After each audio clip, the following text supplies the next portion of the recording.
Welcome to Standard Theory. The previous segment presented 6 main ideas about the standard theory of psychology. This segment is a discussion about vertical thinking.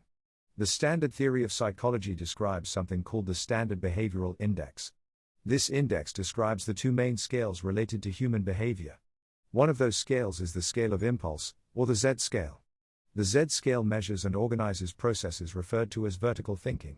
These processes apply to virtually any living organism capable of interpreting sensory information in order to be aware of and recognize an environment.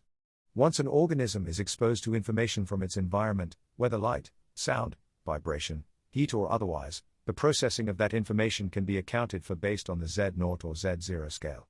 The Z-0 scale is a scale of impulse. However, the processes described here are related to as the scale of pre-intelligent impulse. Standard theory separates the phenomenon organized by the Z-0 scale into 3 discrete processes. These are the processes that correlate to the human's awareness and experience of the environment. These processes are referred to as impulse, subtraction and compression. The amount of information in each of these steps collectively contribute to one complete cycle of communication. For now, we can relate these processes to the experiences of humans. However, describing other animals, birds, bees, cats, dogs, are also possible. The first step of this process is referred to as impulse. In general, humans exist in some sort of environment.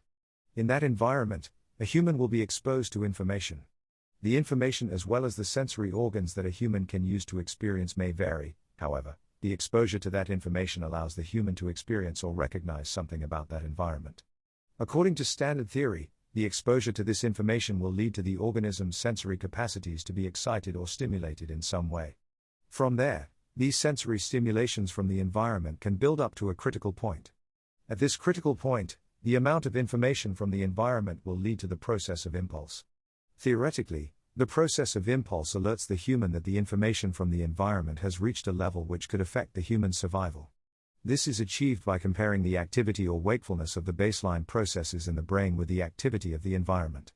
If that environmental factor exceeds that baseline amount of wakefulness, the process of impulse can occur. During this step, the human will experience the impulse as some sort of internal change. In humans, this can be related to either the fight or flight response, action potential of the brain and neurons and nervous system, or some other instinct or primal response.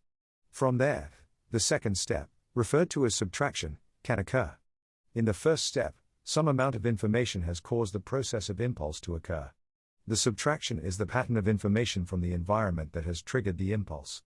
The information related to the subtraction exists both in the environment and as a pattern within or between the sensory organs of the human. The subtraction is essentially the packet of information that has been experienced by the organism in a way that exists within the organism and in the environment. During the subtraction, that information packet is compared to the background process of the brain. The brain will determine if the information packet is different enough from any previous experience or contains enough information overall. If not, the cycle of communication will not continue. If the information is meaningful enough, the cycle will continue to the third step and the process referred to as compression can finally occur. In compression, the structures of the organism will save the subtraction that caused the impulse. This is the process that gives unique meaning to a specific set of information in the environment.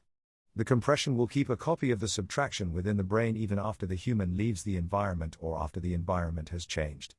The compression is meant to preserve the information which led to the critical point impulse without having to constantly expend energy on re-experiencing that potential threat and re-experiencing that impulse.